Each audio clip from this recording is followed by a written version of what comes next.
Electric വാഹന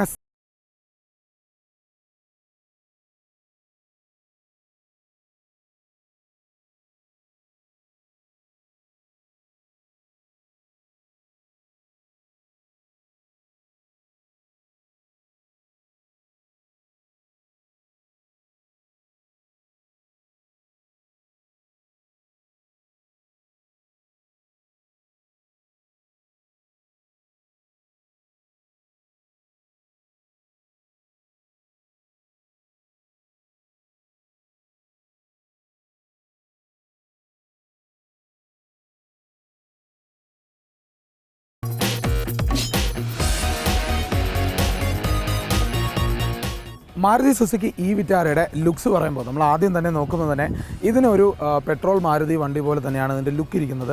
totally നോക്കുമ്പോൾ ഇതിന് പ്രത്യേകിച്ച് വലിയൊരു പുതുമയുള്ളൊരു ഫീല് നമുക്ക് വരുന്നില്ല. അതിൻ്റെ കാരണം എന്ന് പറയുന്നത് മാരുതിക്ക് എപ്പോഴും സ്വന്തമായി അവർക്കൊരു ഐഡൻറ്റിറ്റി ഉണ്ട്. അവരുടെ ഈ ഐഡൻറ്റിറ്റിയുമായി ബന്ധപ്പെട്ട് നമുക്ക് ഉറപ്പിച്ച് പറയാൻ പറ്റും ഇതൊരു ലുക്ക് വൈസിൽ ഇത് സുസുക്കിയുടെ വണ്ടിയാണ്. ഈവൻ ദോ നമ്മുടെ ഈ ഇരിക്കുന്ന സുസുക്കിയുടെ ബാഡ്ജിങ് നമ്മൾ റിമൂവ് ചെയ്താൽ പോലും നമുക്ക് ഈ വണ്ടിയെ ഐഡൻറ്റിഫൈ ചെയ്യാൻ പറ്റും. അതെപ്പോഴും അവരുടെ ഒരു പ്രീമിയം സെഗ്മെൻറ്റ് ആയാലോ അല്ലെങ്കിലും അവർക്കൊരു ഐഡൻറ്റിഫിക്കേഷന് വേണ്ടിയുള്ളൊരു ഫീൽ നമുക്കുണ്ട്. പക്ഷേ മസിൽസ് നല്ല രീതിയിൽ പലയിടത്തും ബഡ്ജ് ഔട്ട് ചെയ്തിട്ടുണ്ട്. അതോടൊപ്പം നല്ല ക്യാരക്ടർ ലൈൻസൊക്കെ നല്ല രീതിയിൽ കൊടുത്തിട്ടുണ്ട്. ഇങ്ങനെയൊക്കെ നോക്കുമ്പോൾ ഒരു ബിഗ് കാർ ഫീല് നമുക്ക് തോന്നും. പക്ഷേ നമ്മൾ മൊത്തത്തിൽ പുറത്തുനിന്ന് നോക്കുമ്പോൾ ഇതൊരു ഹെവി വലിയ കാറാണെന്നുള്ളൊരു ഫീല് ശരിക്കും ഇല്ല എന്നുള്ളതാണ് എടുത്തു പറയേണ്ട കാര്യം. പക്ഷേ ഇത് ശരിക്കും പറഞ്ഞാൽ ഏകദേശം ക്രെറ്റയുടെ സൈസ് തന്നെയുണ്ട്. ഹ്യുണ്ടായി ക്രെറ്റയായിട്ട് കമ്പയർ ചെയ്യുമ്പോൾ ഒരേപോലത്തെ സൈസാണ്. ഇൻറ്റീരിയൽ അതുപോലെ സ്പേസും കാര്യങ്ങളൊക്കെ ഉണ്ട്. അത് നമുക്ക് എന്തായാലും അത് മനസ്സിലാകും. പിന്നെ ഇതിൻ്റെ ഹെഡ്ലൈറ്റിനെ കുറിച്ച് പറയുകയാണെങ്കിൽ ഇതാ DRL കൂടെ ജോയിൻ ചെയ്ത് മറ്റുള്ള ഹെഡ്ലൈറ്റാണ്. അതായത് ഒരു പ്രൊജക്ടർ ലാമ്പ് വരുന്നുണ്ട്. അതോടൊപ്പം DRL ഈ ഒരു സെഗ്മെൻ്റായിട്ടും കാണിക്കുന്നത്. ഈ DRL തന്നെയാണ് ഇൻഡിക്കേറ്ററായിട്ട് ആക്ട് ചെയ്യുന്നതും. അപ്പോൾ അതുപോലത്തെ ഒരു ലുക്കാണ് കൊടുത്തിട്ടുള്ളത്. ഏതായാലും നല്ലൊരു ഭംഗി നമുക്കവിടെ ഫീൽ ചെയ്യുന്നുണ്ട്. ഒരു പുതുമ എപ്പോഴും ഫീൽ ചെയ്യുന്നുണ്ട്. പിന്നെ നോർമലായിട്ട് ADAS ഫീച്ചറുമായി ബന്ധപ്പെട്ട് വരുന്ന കാര്യങ്ങളാണ് ഈ സെൻസേഴ്സും ക്യാമറയും 360 ക്യാമറ എല്ലാം വരുന്നതാണ് ഈ വണ്ടിയിൽ. അതോടൊപ്പം തന്നെ താഴെയാണ് ഇതിൻ്റെ ഏതാം വരുന്നത്. ഏതാം താഴെ വന്നിട്ടുണ്ട്. പക്ഷേ ഫോഗ് ലാമ്പ് കൂടി രണ്ട് സൈഡിലും കൊടുത്തിട്ടുണ്ട്. ചില വണ്ടികൾക്ക് ഇപ്പോൾ ഫോഗ് ലാമ്പ് കാണാറില്ല. പക്ഷേ മാരുതി അത് ഉപേക്ഷിച്ചിട്ടില്ല എന്നുള്ളത് വളരെ വ്യക്തമായി കാണുന്നതാണ്. പിന്നെ ഈ വണ്ടിയുടെ ഒരു ഹൈറ്റ് എന്ന് പറയുമ്പോൾ ഒരു മിഡ് സൈസ് SUV ഫീല് തന്നെയാണ് മൊത്തത്തിൽ കാണുന്നത്. സാധാരണ ഈ ഒരു മിഡ് സൈസ് XUV തന്നെയാണ് ആ ഒരു SUVക്ക് വരുന്ന ഹൈറ്റും കാര്യങ്ങളാണ് വന്നിട്ടുള്ളത്. തീരെ ചെറിയ വണ്ടിയൊന്നുമല്ല. മൊത്തത്തിൽ നമ്മൾ നോക്കുമ്പോൾ ഇതൊരു ബിഗ് കാർ തന്നെയാണ്. അങ്ങനെയാണ് ഇതിൻ്റെ ഡിസൈനും കാര്യങ്ങളും വന്നിട്ടുള്ളത്. ഹൈറ്റ് ആയാലും ഒരു SUV ഫീലൊക്കെ തരുന്നുണ്ട്. ഏതായാലും ഇതിൻ്റെ മുന്നിൽ നിൽക്കുമ്പോൾ തന്നെ നമുക്ക് നോർമലി ഇതിൻ്റെ ബാക്കിലുള്ള ഷാർക്ക് ഫിൻ ആൻറ്റിനെ കാണാൻ വലുതായിട്ട് പറ്റില്ല. അത് പൊതുവെ SUVയുടെ ഒരു ഹൈലൈറ്റായിട്ട് നമുക്ക് വേണമെങ്കിൽ പറയാം. പിന്നെ സൈഡിലേക്ക് വരുന്നത് ഇതിൻ്റെ ചാർജിങ് സ്പേസ് വരുന്നത് സൈഡിലാണ്. ഇപ്പോൾ പുതിയ വണ്ടികളെല്ലാം ഇങ്ങനെ ആയി തുടങ്ങിയിട്ടുണ്ട്. ആ രീതിയിൽ സൈഡിൽ ചാർജിങ് സ്പേസ് അടക്കം വരുന്നുണ്ട്. ഏതായാലും അങ്ങനെയാണ് ഈ വണ്ടിയിൽ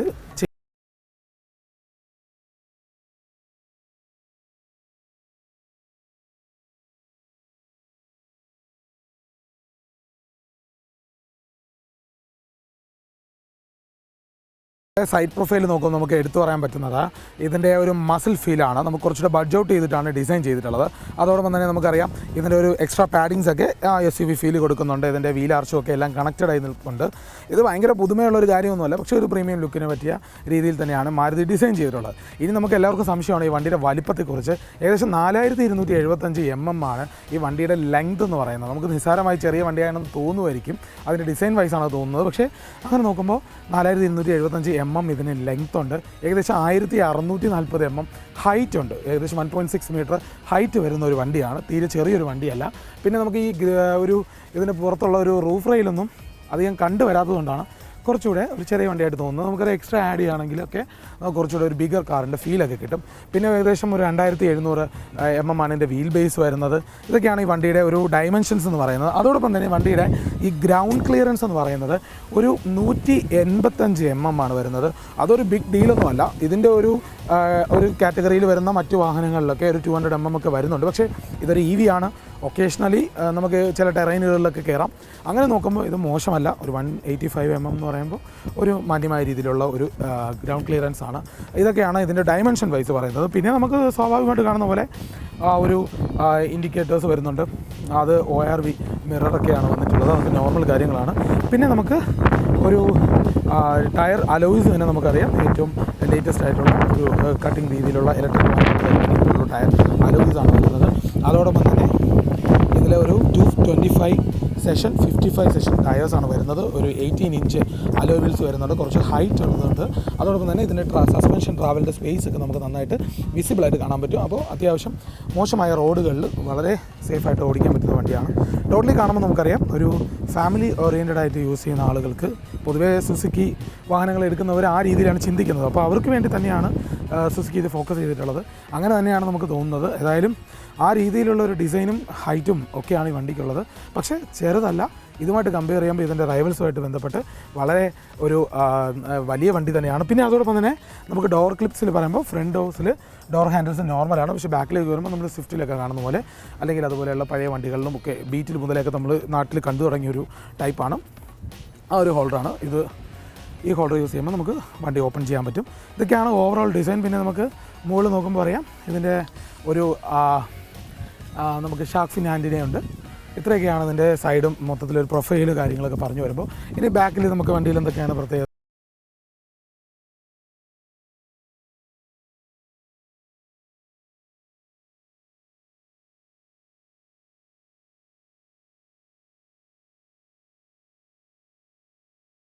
എന്ന് പറയുന്നത്, നമുക്ക് നോർമലി കാണുന്ന പെട്രോൾ വണ്ടി പോലെയൊക്കെ തന്നെയാണ്. പിന്നെ ഇതിൻ്റെ ബാക്ക് പാർക്ക് ലൈറ്റും ബ്രേക്ക് ലൈറ്റും ഒക്കെ നോക്കുമ്പോൾ നമുക്കറിയാം ചെറിയ ചെറിയ വെറൈറ്റി ഡിസൈനായിട്ടൊക്കെ വന്നിട്ടുണ്ട്. പക്ഷേ ഈ കണക്റ്റിംഗ് ലൈറ്റ് കാര്യങ്ങളൊന്നുമില്ല. പൊതുവേ മറ്റ് വാഹനങ്ങളിപ്പോൾ തമ്മിൽ കോപ്പി ചെയ്യുന്ന ഒരു ഇമേജാണ് അതൊക്കെ ഒഴിവാക്കിയിട്ടുണ്ട്. മാരുതി സുസുക്കിയുടെ അതിൻ്റെ ഒരു ഐഡൻറ്റിറ്റി കീപ്പ് ചെയ്യുന്നുണ്ട്. പിന്നെ നെയിം ഈ വിറ്റാരാന്ന് ബാഡ് ചെയ്തിട്ടുണ്ട്. അത് കാണുമ്പോൾ തന്നെ അറിയാം, അതുകൊണ്ട് ഇ വി ആണെന്ന് മനസ്സിലാവും. പിന്നെ നമുക്ക് സ്വാഭാവികമായിട്ട് നമ്പർ പ്ലേറ്റും കാര്യങ്ങളും കാണുമ്പോൾ മാത്രമാണ് മനസ്സിലാവുന്നത്. അല്ലാത്ത പക്ഷേ നമുക്കിത് കാണുമ്പോൾ ഒരു കംപ്ലീറ്റ്ലി ഒരു പെട്രോൾ കാർ പോലെയൊക്കെ ഫീൽ ചെയ്യും.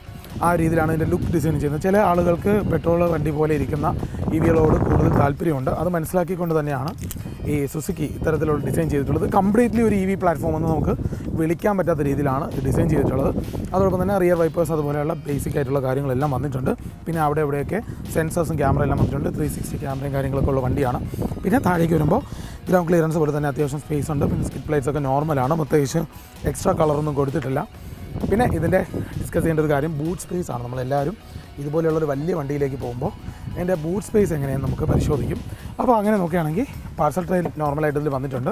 പിന്നെ അതിൻ്റെ താഴെ തന്നെ ബൂട്ട് സ്പേസ് എന്ന് പറയുമ്പോൾ ഏകദേശം ഒരു 3 ടൺ ലിറ്റേഴ്സാണ് ഇതിൻ്റെ ബൂട്ട് സ്പേസ് ആയിട്ട് നമുക്കിപ്പോൾ കാണാൻ പറ്റുന്നത്. അത് നോർമൽ കേസിലാണ്. അതോടൊപ്പം തന്നെ ഒരു ലൈറ്റ് കൊടുത്തിട്ടുണ്ട്. പിന്നെ ഇതിൽ നമുക്ക് ഒരു സ്പീക്കർ സൈഡിൽ തന്നെ വന്നിട്ടുണ്ട് ബാക്കിൽ. അതോടൊപ്പം പലയിടത്തും ഒക്കെ ഡോസിലൊക്കെ സ്പീക്കർ വന്നിട്ടുണ്ട്. അത്യാവശ്യം നല്ല സിസ്റ്റവും കാര്യങ്ങളൊക്കെയാണ്. പിന്നെ ഈ ബൂട്ട് സ്പേസിൻ്റെ അടിയിൽ തന്നെ നമുക്കറിയാം ചാർജർ വെച്ചിട്ടുണ്ട്. പിന്നെ ഒരു ടയർ എക്സ്ട്രാ കൊടുത്തിട്ടുണ്ട്. അപ്പോൾ ഈ കാര്യങ്ങളൊന്നും മാരുതി മറന്നിട്ടില്ല. അപ്പോൾ ആവശ്യക്കാർ എന്തൊക്കെയാണ് പ്ലാൻ ചെയ്യുന്നത് എന്നുള്ളത് മാരുതിക്ക് ഏകദേശം അറിയാം. അതോടൊപ്പം തന്നെ ഇതിനകത്ത് വരുന്ന മറ്റൊരു കാര്യം കൂടിയാണ് ഈ ബൂട്ട് സ്പേസ്. നമുക്ക് സീറ്റ്സ് ചരിച്ച് വയ്ക്കാൻ പറ്റുന്നതുകൊണ്ട് ബൂട്ട് സ്പേസ് നമുക്ക് കുറച്ചുകൂടെ ബെറ്റർ ആക്കാൻ പറ്റും. അപ്പോൾ അതുകൊണ്ട് നമുക്ക് ഈ സീറ്റ്സ് എല്ലാം മറിച്ച് വയ്ക്കുകയാണെങ്കിൽ 500 ലിറ്ററിന് മുകളിൽ ബൂട്ട് സ്പേസ് വയ്ക്കാൻ പറ്റും. അതുകൊണ്ട് ഇത് നമുക്ക് 2 പേരൊക്കെ യാത്ര ചെയ്യുകയാണെങ്കിൽ ഹെവി ട്രാവലൊക്കെ ആണെങ്കിൽ നമുക്ക് യൂസ് ചെയ്യാൻ പറ്റും. ഒരു SUV ഒക്കെ ആയതുകൊണ്ട് നമുക്ക് അങ്ങനെയുള്ള യാത്രകൾക്ക് ഉപയോഗിക്കാൻ പറ്റുന്നൊരു വണ്ടിയാണ്. മൊത്തത്തിൽ ഇത്രയൊക്കെയാണ് ഇതിൻ്റെ ലുക്ക് വൈസുള്ള കാര്യങ്ങൾ പറയാൻ പറ്റുന്നത്. അങ്ങനെ നോക്കുമ്പോൾ ഇതിന് ഇനി ഇൻറ്റീരിയർ അറിയണം. ഇൻറ്റീരിയറാണ് കുറച്ചുകൂടി ഈ ഒരു വണ്ടിയെ നമുക്ക് ബിഗറായിട്ട് ഫീൽ ചെയ്യിപ്പിക്കുന്നത്. അപ്പോൾ എന്തൊക്കെ കാര്യങ്ങൾ അതിനകത്ത് ഉൾപ്പെടുത്തിയിട്ടുണ്ടെന്ന് അടക്കമുള്ള കാര്യങ്ങൾ നമുക്ക് നോക്കാം.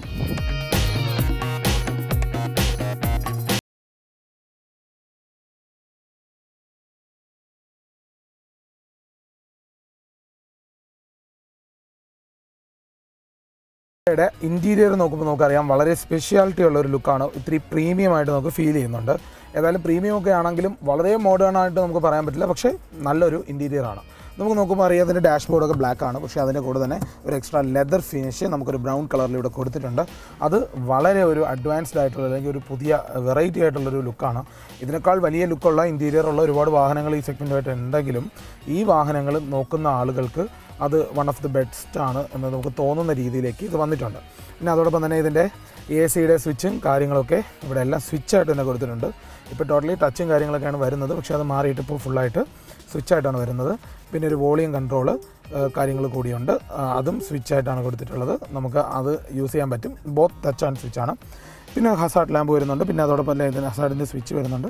പിന്നെ അതിൻ്റെ സൈഡിൽ നമുക്ക് AC വെൻസ്, ഇപ്പോൾ വെർട്ടിക്കലായിട്ടുള്ള AC വെൻസാണ് വരുന്നത്. 4 എണ്ണവും ഒരേപോലെ ഇരിക്കുന്ന AC വെൻസാണ് ഫ്രണ്ടിൽ ഫുൾ വരുന്നത്. പിന്നെ ഈ സ്പ്ലിറ്റായിട്ട് കൂളിംഗ് ആയിട്ടുള്ള സിസ്റ്റം ഒന്നും ഇതിൽ വരുന്നില്ല. സാധാരണ ഈ ഒരു റേഞ്ചിലുള്ള മറ്റ് ചില വാഹനങ്ങളിലൊക്കെ വരുന്നുണ്ട്. പാസഞ്ചറിനും ഡ്രൈവറിനും 2 രീതിയിലുള്ള കൂളിംഗ് സൗകര്യങ്ങൾ. പക്ഷേ അതൊന്നുമില്ല, നോർമലായിട്ടുള്ള AC ആണ് വരുന്നത്. ഇതിലൊക്കെ അതൊക്കെയാണ് വരുന്നത്. പിന്നെ റിയർ AC വരുന്നുണ്ട്. പിന്നെ ഇതിൻ്റെ ഒരു നമുക്ക് ഫീൽ എന്ന് പറയുന്നത് ടോട്ടലി ഒരു കോക്ക്പിറ്റ് ഫീലാണ് മൊത്തത്തിലുള്ളത്. അതായത് ഈ ഒരു നമ്മളെ ഒരു പ്ലാറ്റ്ഫോമും അതോടൊപ്പം തന്നെ നമുക്ക് ഇതിൻ്റെ ഇൻഫർടൈൻമെൻറ്റ് സിസ്റ്റവും എല്ലാം അത്യാവശ്യം നല്ല ഭംഗിയായിട്ട് തന്നെയാണ് അറേഞ്ച് ചെയ്തിട്ടുള്ളത്. ഇൻഫർടൈൻമെൻറ്റ് സിസ്റ്റം നമുക്ക് കാണുമ്പോൾ അറിയാം അത്യാവശ്യം ടച്ചുള്ള കൊള്ളാം എന്നുള്ള ഒരു ഇൻഫർടൈൻമെൻറ്റ് സിസ്റ്റമാണ്. ഇതിൽ ആപ്സ് കാര്യങ്ങളെല്ലാം വരുന്നുണ്ട്. പിന്നെ വണ്ടിയുടെ ക്ലൈമറ്റ് കൺട്രോൾ ചെയ്യാനുള്ള AC കാര്യങ്ങളൊക്കെ ഇതിൽ വരുന്നുണ്ട്. പിന്നെ സീറ്റ് വെൻറ്റിലേഷൻ, ഫ്രണ്ടിലെ 2 സീറ്റ്സിൽ വെൻറ്റിലേഷൻ ഉണ്ട്. ആ വെൻറ്റിലേഷനാണ് നമുക്കിതിൽ മനസ്സിലാക്കാൻ പറ്റുന്നത്. അത് നമുക്ക് ഏകദേശം സീറ്റ് വെൻറ്റിലേഷൻ നമുക്കിതിൽ തന്നെ ടച്ചിലാണ് കൺട്രോൾ ചെയ്യുന്നത്. സാധാരണ ചില വാഹനം പോലെ സ്വിച്ചിലായിരുന്നില്ല. പിന്നെ അതുപോലെ തന്നെ മ്യൂസിക് സിസ്റ്റം പറയുമ്പോൾ തന്നെ നമുക്ക് സ്പീക്കേഴ്സ് എല്ലാം ഡോർ പാഡ്സിലും വരുന്നുണ്ട്. ബാക്കിൽ നേരത്തെ കാണിച്ച പോലെ അവിടെയും വരുന്നുണ്ട്. പിന്നെ ഇതിൻ്റെ നമ്മുടെ ഒരു ഇൻഫർടൈൻമെൻറ്റ് സിസ്റ്റം മൊത്തത്തിൽ ഈ സ്ക്രീൻ എന്ന് പറയുന്നത് ഏകദേശം ഇതൊരു 10.25 ഇഞ്ചും ഒരു 10.1 ഇഞ്ചും ഒക്കെയാണ് വരുന്നത്. ഇതിൻ്റെ 2 സൈഡിലായിട്ട് കുറച്ചൊന്ന് കർവി ആയിട്ട് ഡിവൈഡ് ചെയ്താണ് കൊടുത്തിട്ടുള്ളത്. ഇപ്പോൾ ഇറങ്ങുന്ന ഇലക്ട്രിക് ആയാലും പെട്രോൾ ആയാലും വാഹനങ്ങളിലൊക്കെ ഈ ഒരു ടൈപ്പ് ഓഫ് ഇൻഫർടൈൻമെൻറ്റ് സിസ്റ്റവും സ്പീഡോമീറ്ററും ഒക്കെ വരുന്നുണ്ട്. അത് തന്നെയാണ് ഇവിടെ അറേഞ്ച് ചെയ്തിട്ടുള്ളത്. പക്ഷേ കുറച്ച് ഡിഫറൻ്റ് ആണ്, മോശമല്ലാത്തൊരു രൂപമാണ്. ഏതായാലും ഇതൊക്കെയാണ് നമുക്ക് ഈ ലുക്ക് വൈസ് ഈ ഭാഗത്തുള്ളത്. പിന്നെ താഴേക്ക് വരുമ്പോൾ ഒരു ഫോൺ വയ്ക്കാനുള്ള സ്പേസ് ഉണ്ട്, വയർലെസ് ചാർജറുണ്ട്. പിന്നെ 2 കപ്പ് ഹോൾഡേഴ്സ് വരുന്നുണ്ട്, അത് ഫ്രണ്ടിലേക്കാണ് കൊടുത്തിട്ടുള്ളത്. പിന്നെ മോഡുണ്ട് കേട്ടോ, ഇതിൽ സ്നോ മോഡുണ്ട്. നമുക്കത് ഇപ്പോൾ ഇവിടുത്തെ ഇന്ത്യൻ ക്ലൈമറ്റിൽ നമുക്ക് നോർത്തിലൊക്കെയാണ് ആവശ്യം വരുന്നത്, ഇവിടെ പൊതുവേ ആവശ്യം വരുന്നില്ല. അപ്പോൾ അങ്ങനെയുള്ളൊരു ട്രാക്ഷൻ വേണ്ടിയുള്ള കാര്യങ്ങൾ ഇവിടെ ഉണ്ട്. പിന്നെ ഇതിൻ്റെ ഗിയർ സിസ്റ്റം എല്ലാം, അതായത് ഗിയർ എന്ന് പറയുമ്പോൾ ഇത് ഓട്ടോമാറ്റിക്കാണ്. അപ്പോൾ ഓട്ടോമാറ്റിക്കലി നമ്മുടെ നോബ് വരുന്നത് റൗണ്ട് നോബാണ്. ഒരു ഗിയർ ലിവറിൻ്റെ ഒരു ഫീലൊന്നുമില്ല. പക്ഷേ ഇതൊന്നിങ്ങനെ പ്രസ് ചെയ്തിട്ട് നമുക്ക് കാണാൻ പറ്റും. ഇതിനെ പ്രസ് ചെയ്തിട്ട് നമുക്ക് ഡ്രൈവ് മോഡിലേക്ക് മാറ്റിക്കഴിഞ്ഞാൽ ഡ്രൈവ് ആവും. പിന്നെ പ്രസ് ചെയ്തിട്ടാണ് നമുക്ക് റിവേഴ്സ് വരുന്നത്. പക്ഷേ പാർക്കിലേക്ക് സ്വിച്ചാണ്. അപ്പോൾ സിംഗിൾ സ്വിച്ചിൽ തന്നെ നേരെ പാർക്കിംഗ് മോഡിലേക്ക് പോകുന്നുണ്ട്. അപ്പോൾ ഓട്ടോമാറ്റിക്കലായിട്ട് നമുക്കിതിൻ്റെ ഒരു ഹാൻഡ് ബ്രേക്ക് ഓൺ ആവും. നമുക്ക് അങ്ങനെയുള്ള കാര്യങ്ങളൊക്കെയാണ് കൊടുത്തിട്ടുള്ളത്. എല്ലാം സ്വിച്ച് വൈസ് ആണ്. പിന്നെ ഡ്രൈവ് മോഡ്സ് സ്വിച്ചിലാണ് വരുന്നത്. ഇതിൻ്റെ ഡ്രൈവ് മോഡ്സ് എന്ന് പറയുന്നത് നമുക്കുള്ളത് എക്കോ ഉണ്ട്, സ്പോട്ട് ഉണ്ട്, ഇതിനിടയ്ക്ക് നോർമൽ വരുന്നുണ്ട്. പക്ഷേ അത് നോർമൽ ഇതിൽ നമുക്ക് സ്ക്രീനിൽ കാണിക്കുന്നില്ല എന്നുള്ളൂ. 3 ഡ്രൈവ് മോഡ്സാണ് പൊതുവേ ഉള്ളത്. അതിൽ ഏതായാലും എക്കോ ഇട്ട് ഓടുമ്പോൾ കുറച്ചുകൂടെ ഒരു എക്കണോമിയിൽ നമുക്ക് ഓടാം. പിന്നെ സ്പോർട്ട് മോഡ് ഇടുമ്പോഴത്തേക്ക് കുറച്ചുകൂടെ പെർഫോമൻസ് താല്പര്യമുള്ളവർക്ക് ചില സാഹചര്യങ്ങളിൽ അങ്ങനെ ഉപയോഗിക്കാനും പറ്റുന്ന രീതിയിലാണ് ഈ വണ്ടിയുടെ ആ ഒരു ഡിസൈനും കാര്യങ്ങളും വേണ്ട ഫീച്ചേഴ്സും എല്ലാം കൊടുത്തിട്ടുള്ളത്.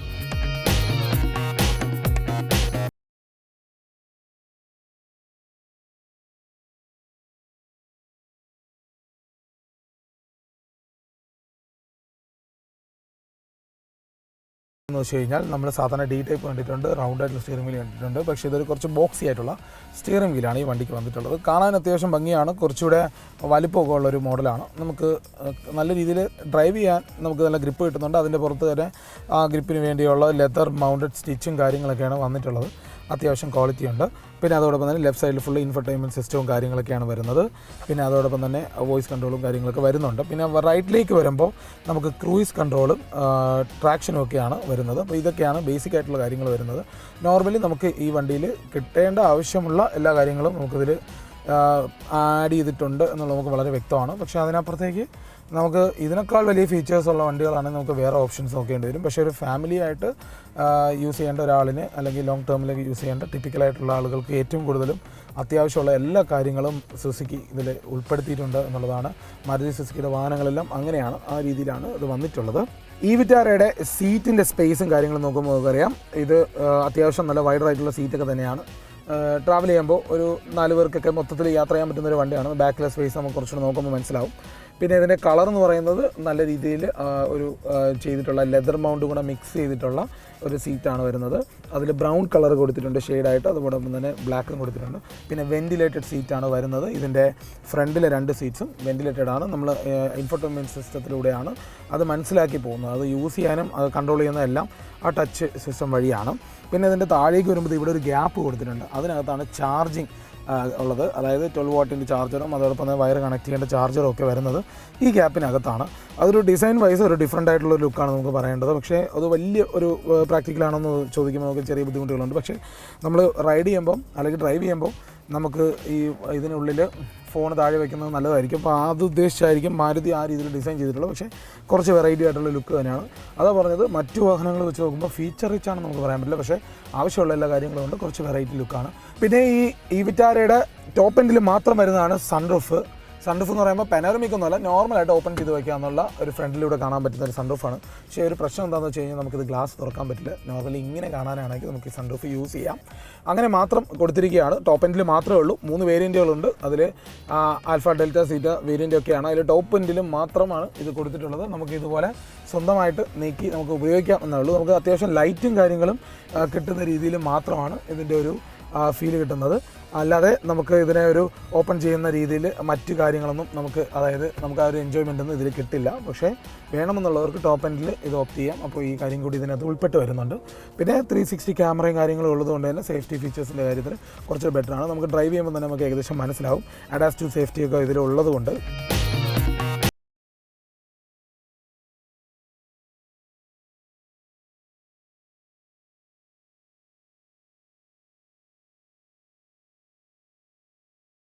ബാക്ക് സൈഡ് എന്ന് പറയുമ്പോൾ നമുക്ക് അതിൻ്റെ ഒരു സ്പേസും കാര്യങ്ങളാണ് നോക്കുന്നത് ആദ്യം. അതായത് നമ്മൾ ഒരു ഉയരമുള്ള ഒരു 5 ടൺ വരെയുള്ളവർക്കൊക്കെ ഇരിക്കുമ്പോൾ ഹൈറ്റ് വലിയ പ്രശ്നമാകുന്നില്ല. അതോടൊപ്പം തന്നെ ലെഗ് റൂം ആവശ്യത്തിന് സ്പേസ് ഉണ്ട്. ഡ്രൈവറിന് കംഫർട്ടബിളായിട്ട് ഇരുന്നുകൊണ്ട് തന്നെ നമുക്ക് ബാക്കിലിരിക്കാൻ പറ്റും.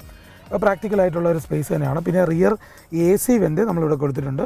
അതോടൊപ്പം തന്നെ ഇതിന് താഴെ 2 ചാർജിങ് പോർട്ടുകളും നമുക്കിതിൽ കാണാൻ പറ്റും. C ടൈപ്പും ഒരു A ടൈപ്പുമാണ് ചാർജിങ് പോർട്ട് വരുന്നത്. ഇതൊക്കെ നമുക്കിവിടെ കൊടുത്തിട്ടുണ്ട്. പിന്നെ ഒരു മൊബൈൽ വെക്കാനുള്ള ഒരു സ്പേസും അവിടെ കാണുന്നുണ്ട്. നമുക്ക് ഇൻ കേസ് അത്യാവശ്യ കാര്യങ്ങൾക്ക് അത് യൂസ് ചെയ്യാം. പിന്നെ നോർമലി ബാക്കിൽ സീറ്റ് നോക്കുമ്പോൾ നമുക്ക് 2 പേർക്ക് വളരെ കംഫർട്ടബിളായിട്ട് ഇരിക്കാൻ പറ്റുന്ന സീറ്റാണ്. കുറച്ച് തൈ സപ്പോർട്ടുണ്ട്. ലോങ് ഡ്രൈവ്സിനൊക്കെ ബെറ്റർ ആയിരിക്കും. അതോടൊപ്പം തന്നെ ഇതിൽ അത്യാവശ്യം നല്ല ഗ്രിപ്പും സുസുക്കി കൊടുക്കാൻ മറന്നിട്ടില്ല.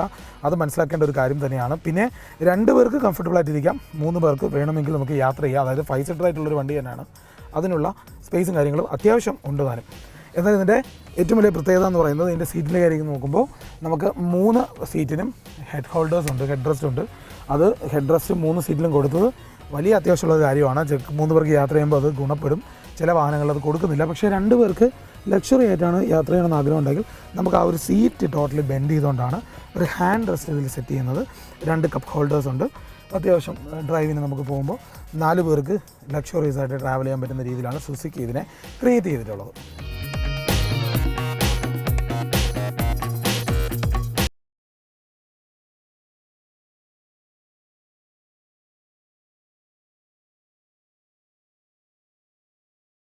നമുക്കറിയാം 2 എഞ്ചിനുകളാണ് ഈ മോഡൽസിനെല്ലാം കമ്പനി ഇറക്കിയിട്ടുള്ളത്. 2 എഞ്ചിനും 3 വേരിയൻറ്റുകളാണ്. അതിൽ നമുക്ക് കാണുമ്പോൾ അറിയാം ഒരുപാട് ക്ലോസ്ലി പാക്ഡ് ഒന്നുമല്ല. എന്നാലും ഒരു പെട്രോൾ വണ്ടിയൊക്കെ പോലെ തന്നെ നമുക്ക് ആ എഞ്ചിൻ സ്പേസ് ഫീൽ ചെയ്യുന്നുണ്ട്. ഇതിൽ പ്രധാനമായും വരുന്നത് ആദ്യത്തത് നമുക്ക് ഏറ്റവും ബേസ് വേരിയൻറ്റ് വരുന്നത് ഏകദേശം 49 കിലോ വാട്ടിൻ്റെ ഒരു എഞ്ചിനാണ് വരുന്നത്. അത് ബാറ്ററി കപ്പാസിറ്റിയാണ് 49 കിലോ വാട്ട്. അതിൽ വരുന്ന ഔട്ട്പുട്ട് എന്ന് പറയുന്നത് 142 bhp ആണ്. പിന്നെ 440 കിലോമീറ്റർ റേഞ്ചാണ് അത് കമ്പനി അവകാശപ്പെടുന്നത്. ഓൾമോസ്റ്റ് അത് കിട്ടും എന്ന് തന്നെ നമുക്ക് വിശ്വസിക്കാം. അതോടൊപ്പം തന്നെ ഇതിൻ്റെ ബാക്കി 2 വേരിയൻറ്റ് സീറ്റ, ആൽഫ വേരിയൻറ്റുകളൊക്കെ 61 കിലോ വാട്ടാണ് ഇതിന് കൊടുത്തിരിക്കുന്നത്. 172 bhp ആണ് അതിൽ വരുന്നത്. ഏകദേശം 543 കിലോമീറ്റർ വരെയാണ് ഇത് കമ്പനി പറയുന്നത്. 500+ കിലോമീറ്റർ കിട്ടുന്നതായി തന്നെ ഇപ്പോൾ പൂർണ്ണമായിട്ട് അറിയുന്നുണ്ട്. അപ്പോൾ ഒരു ലോങ് ഡ്രൈവിനൊക്കെ ഉപയോഗിക്കാൻ പറ്റിയ ഒരു വണ്ടി തന്നെയാണ്. ആ രീതിയിലാണ് ഇതിൻ്റെ എൻജിനും കാര്യങ്ങളൊക്കെ, അതായത് മോട്ടോറും അതിൻ്റെ ബാറ്ററിയൊക്കെ സെറ്റ് ചെയ്തിട്ടുള്ളത്.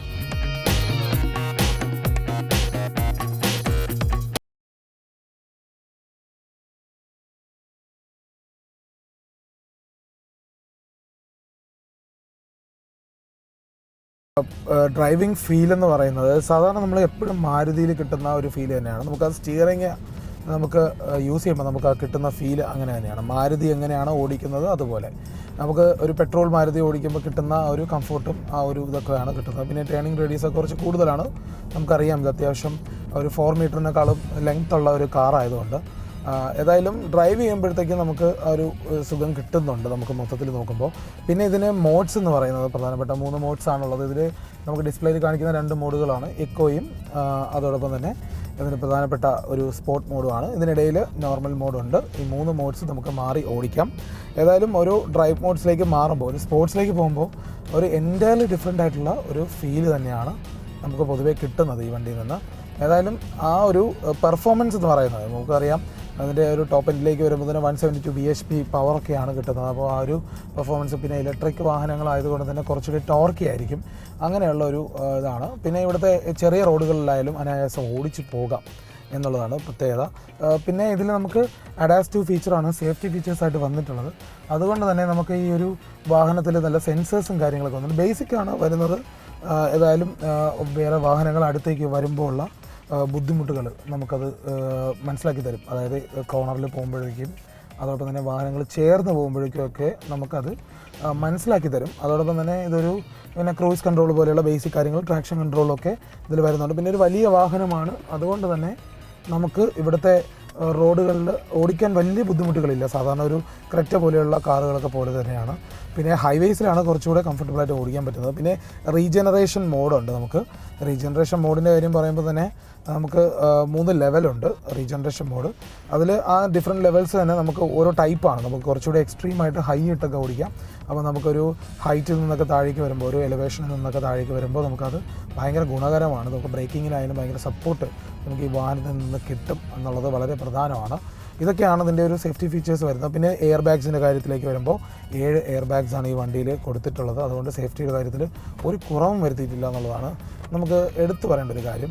ഇതൊക്കെയാണ് മെയിനായിട്ടും നമ്മുടെ ഈ ഒരു ഇ വിറ്റാരയുടെ ഒരു അട്രാക്ഷൻ എന്ന് പറയുന്നത്. പിന്നെയുള്ളത് നമുക്ക് ഈ വണ്ടിയുടെ സസ്പെൻഷൻ നമുക്ക് എടുത്ത് പറയേണ്ട ഒരു കാര്യമാണ്. ഇതിൻ്റെ നമുക്ക് ഡ്രൈവ് ചെയ്യുന്ന സമയത്ത് നമുക്ക് കുറച്ചുകൂടി ഒരു സ്റ്റിഫർ സൈഡ് ആണ്, പക്ഷേ കുറച്ചുകൂടി സോഫ്റ്ററാണ്. ഒരു കംപ്ലീറ്റ്ലി ഒരു പെർഫോമൻസ് ടൈപ്പ് ഒരു സസ്പെൻഷൻ അല്ല വന്നിട്ടുള്ളത്. അതുകൊണ്ട് നമുക്ക് ഈ ഒരു പോത്ത് ഹോൾസിലായാലും നമുക്ക് അങ്ങനെയുള്ള റോഡുകളിലായിട്ടൊക്കെ ഓടിക്കുമ്പോൾ നമുക്ക് എന്തായാലും നല്ല ഫീഡ്ബാക്ക് കിട്ടുന്നുണ്ട്. വലിയ പ്രശ്നമുള്ള ഇത് അല്ല. അപ്പോൾ അതാണ് നമ്മൾ പറയുന്നത്, ഫാമിലി ടൈപ്പ് വണ്ടിയാണ്. ഫാമിലി ഓറിയൻറ്റഡ് ആയിട്ട് ഓടിക്കുന്ന ആൾക്കാർക്ക് ഉപയോഗിക്കാൻ പറ്റിയതാണ്. നമുക്ക് ആ ഒരു ടൈപ്പിലാണ് വണ്ടി ഓടിക്കുന്നതെങ്കിൽ തീർച്ചയായിട്ടും നമുക്ക് ഇഷ്ടപ്പെടും എന്നുള്ള കാര്യത്തിൽ സംശയമില്ല. കുറച്ചുകൂടെ ഒരു പെർഫോമൻസ് വേണം, അല്ലെങ്കിൽ ഇ വിയുടെ ഒരു എക്സ്ട്രീം വേണം എന്നൊക്കെ ഉണ്ടെങ്കിൽ നമ്മൾ വേറെ വണ്ടികളിലേക്ക് നോക്കുന്നതാണ് നല്ലത്. കാരണം അതിന് വേണ്ടിയല്ല ഈ സുസുക്കി ഇത് ഉണ്ടാക്കിയിട്ടുള്ളത്. ഇതിന് വേണ്ടിയുള്ള മെയിൻ പർപ്പസ് എന്ന് പറയുക ഫാമിലി ആയിട്ടുള്ള ആളുകൾ, ടിപ്പിക്കലായിട്ടുള്ള ആളുകൾ, അവരൊക്കെയാണ് ഇത് ടാർഗറ്റ് ചെയ്ത് വരുന്നതെന്നുള്ളതാണ് എടുത്തു പറയേണ്ടത്. പിന്നെ അനായാസം നമുക്ക് എല്ലാ റോഡിലും ഓടിക്കാം, എല്ലാ ടൈപ്പും ഉണ്ട്. പിന്നെ നേരത്തെ സൂചിപ്പിച്ച പോലെ വേറെ ടെറൈൻ ഉണ്ട്, സ്നോയിലൊക്കെ ഓടിക്കാൻ പറ്റും. നമ്മുടെ ഇവിടുത്തെ ഒരു രീതി വെച്ച് ആവശ്യമില്ല എന്നേ ഉള്ളൂ. പിന്നെ സൺറൂഫിൻ്റെ മാത്രമാണ് ചെറിയൊരു പോരായ്മ. നമുക്ക് ഓപ്പൺ ചെയ്താൽ ജസ്റ്റ് ഗ്ലാസ്സിലൂടെ കാണാം എന്നുള്ളത് മാത്രമാണ്. അല്ലാതെ നോക്കുമ്പോൾ ടോട്ടലി ഈ വണ്ടി അത്യാവശ്യം നല്ലതാണ്. പിന്നെ റേഞ്ച് നമ്മൾ ഈ കമ്പനി പറയുന്ന സൂചിപ്പിച്ച പോലെ തന്നെ അത്യാവശ്യം നല്ല റേഞ്ചാണ്. ഡ്രൈവിംഗ് റേഞ്ച് വരുന്നത് ഒരു എന്തായാലും 61 കിലോവാട്ട് ബാറ്ററി ഒരു ടോപ്പ് എൻഡിലേക്ക് പോകുമ്പോഴത്തേക്ക് 540 കിലോമീറ്ററൊക്കെ പോകും. നമുക്ക് ഇപ്പോൾ കേരളം മൊത്തം ട്രാവൽ ചെയ്യാലും ഒരു വാക്കുള്ള യാത്രകളിലൊക്കെ നമുക്ക് ചാർജ് ചെയ്യാതെ തന്നെ ട്രാവൽ ചെയ്യാൻ പറ്റുമെന്നുള്ളത് എടുത്തു പറയേണ്ട ഒരു കാര്യമാണ്. വളരെ പ്രധാനപ്പെട്ട ഒരു കാര്യമാണ്. അതുകൊണ്ട് റേഞ്ചിൻ്റെ കാര്യത്തിൽ ഒരു കൺഫ്യൂഷനും വേണ്ട. ഇതിൻ്റെ ഈ ഒരു റേഞ്ചിൽ പോകുമ്പോഴത്തേക്ക് നമുക്ക് കൺസിഡർ ചെയ്യാൻ പറ്റിയൊരു വണ്ടിയാണ്. നമുക്ക് പെട്രോൾ വാഹനങ്ങൾ പോലെ തന്നെ ഉപയോഗിക്കാം. ഈ ഒരു ചാർജിങ്ങിൻ്റെ കാര്യത്തിൽ മാത്രം വലിയ ഒരു ബുദ്ധിമുട്ടൊന്നും അനുഭവിക്കുന്നില്ല. കാരണം ഇത് അങ്ങനെ എപ്പോഴും ചാർജ് ചെയ്യേണ്ട പറ്റിയ ഒരു വണ്ടിയല്ല. അങ്ങനെയുള്ള രീതിയിലാണ് ഈ വിറ്റാര പോകുന്നത്. ഈ വിറ്റാരയുടെ ഒരു ചാർജിങ് രീതി എന്ന് പറയുന്നത് നമുക്ക് ഒരു 0 to 100 വരുമ്പോൾ നമുക്ക് ഏകദേശം ഒരു 8-9 hours വരും.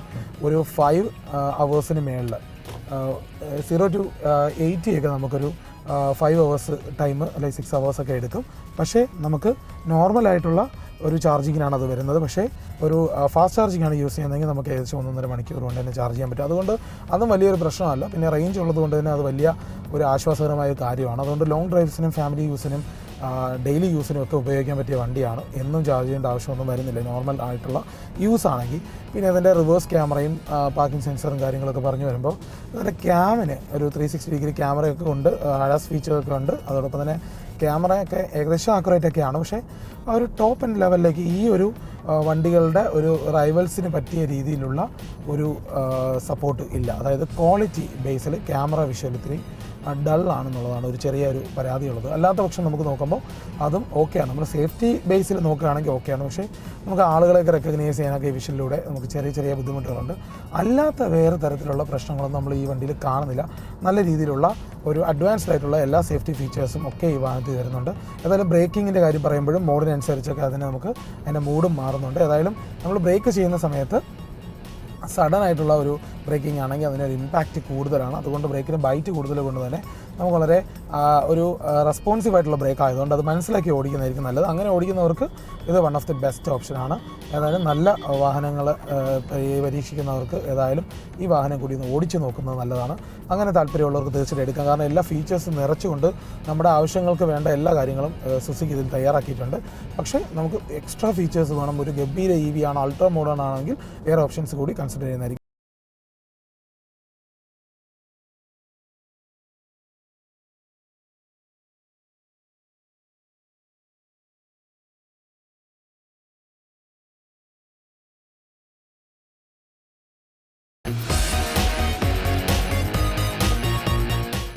ഈ വിറ്റാരയുടെ വിശേഷങ്ങളാണ് നമ്മളിത് കണ്ടത്. ഇനി അതിൻ്റെ പ്രൈസ് എങ്ങനെയാണെന്ന് നോക്കാം. ഇതിൻ്റെ ബേസ് വേരിയൻറ്റ് പറയുന്നത് ഏകദേശം 16 ലക്ഷമാണ് എക്സ്ഷോറൂം പ്രൈസ് ട്രിവാൻഡ്രത്ത് വരുന്നത്.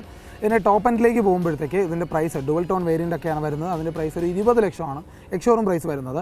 ഇനി ചെറിയ രീതിയിൽ വേരി ചെയ്യാം. ഒരു 2 ലാക്സ് വരെയൊക്കെയാണ് ഇതിൻ്റെ ഓൺ റോഡ് പ്രൈസിലേക്ക് വരുമ്പോൾ. നമുക്ക് ഈ വണ്ടിയെക്കുറിച്ചുള്ള വിശദമായ ഡീറ്റെയിൽസ് അറിയണമെങ്കിലോ അല്ലെങ്കിൽ കൂടുതൽ ഇനി ഇതിൻ്റെ ഒരു ടെസ്റ്റ് ഡ്രൈവ് വേണമെങ്കിലോ നിങ്ങൾക്ക് തീർച്ചയായിട്ടും നമുക്ക് ഈ വണ്ടി തന്ന ടീമിനെ കോൺടാക്ട് ചെയ്യാം. ട്രിവാൻഡ്രത്ത് ആക്കുളത്തുള്ള ഇൻഡസ് നെക്സ ടെക്നോ വാലിയാണ് നമുക്ക് ഈ വണ്ടി റിവ്യൂ ചെയ്യാൻ തന്നത്. ഏതായാലും പുതിയ വാഹനത്തിൻ്റെ മറ്റു വിശേഷങ്ങളുമായി വീണ്ടും കാണുന്നവരെ എല്ലാവർക്കും ബൈ.